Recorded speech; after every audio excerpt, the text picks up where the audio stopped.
இந்த ஒரு பொண்ணு புதுசா கல்யாணம் ஆகி மறுநாளே லேட்டா எழுந்து வந்திருப்பாங்க. அதுக்குள்ளேயே அவங்க மாமியார் எல்லா வேலையும் செஞ்சுட்டு களைப்பா வருவாங்க. அவங்க கிட்டயே இவ காஃபி போடுங்கன்னு சொல்லி கேக்குறா. இவ இப்படியே எந்த வேலையும் செய்யாம நியூஸ் பேப்பர் பார்த்துட்டு ஜாலியா இருக்கிறா. அவங்க மாமியார அவ கேட்ட காஃபியும் போட்டு கொடுத்துடுறாங்க. கொஞ்ச நாள்லயே அவ வீட்டுல போர் அடிக்குதுன்னு சொல்லி வெளியே போறேன்னு சொல்லுவான். அதுக்கு அவங்க அத்தை வீட்டுல இருக்கிற வேலைகளை செஞ்சாலே நேரம் பத்தாதே, இதுக்கு ஏமா வெளியே போறேன்னு கேட்பாங்க.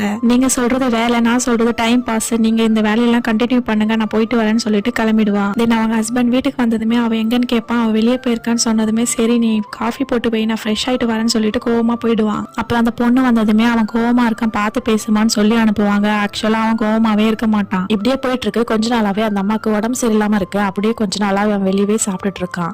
அதுக்கு அவங்க இப்படியே வெளியே சாப்பிட்டுட்டு இருந்தா எப்படிடா, உன் பொண்டாட்டி தான் இருக்கால, அவளை சமைக்க சொல்லுன்னு சொல்றாங்க. அதுக்கு அவன் அவையாமா செய்யணும், நீ எதுக்கு இருக்கிறன்னு கேட்டுட்டுறான். அதுக்கு அவங்க நான் உன் அம்மாடா, நான் இந்த வீட்டு வேலைக்காரி இல்லைன்னு சொல்றாங்க. நான் அந்த மீனிங்ல சொல்லலாமா, உன்னால செய்ய முடிஞ்சா செய்யலன்னா நீ போயிட்டே இரு அப்படி சொல்றான். அவங்க அம்மாவும் கிளம்பி போயிடுறாங்க. இப்ப அம்மா போன கவலை கூட இல்லாம ஒய்ஃபையும் கேட்காம வீட்டுக்கு வேலைக்காரியை கூட்டிட்டு வந்துடுறான். பட் அவங்க சமைக்கிற சமையல் பிடிக்காம ரொம்பவும் கஷ்டப்படுறாங்க. அதனால இவனுக்கு ஜுரமே வந்துருது. சோ இந்த விஷயம் தெரிஞ்ச ஒய்ஃப் ஹாஸ்பிட்டலுக்கு போலான்னு கூப்பிடுறாங்க. ஆனா நான் ஹாஸ்பிட்டலுக்கே போனது கிடையாது, எங்க அம்மா கஷாயம் தான் வச்சு கொடுப்பாங்கன்னு சொல்றான். இவள யூடியூப் எல்லாம் பார்த்து கஷாயம் வச்சு எடுத்துட்டு வரா. அது அவனுக்கு பிடிக்கவே மாட்டேங்குது. அவ என்ன பண்றதுன்னு தெரியாம அந்த வீட்டு வேலைக்காரமாக்க கால் பண்றா. அவளும் ஒரு வாரம் லீவுன்னு சொல்லிடுறா. இப்ப வேற வழி இல்லாம அவங்க அத்தைக்கே கால் பண்ணி பாக்குறா. அவங்க கால் எடுக்காதனால அவங்க இருக்கிற இடத்துக்கே தேடி போறா. அண்ட் அவங்க நடந்த விஷயத்தெல்லாம் சொல்லி அவங்க அத்தைய வீட்டுக்கு கூப்பிடுறா. அவங்களும் மனசு கேட்காம வீட்டுக்கு வந்துடுறாங்க.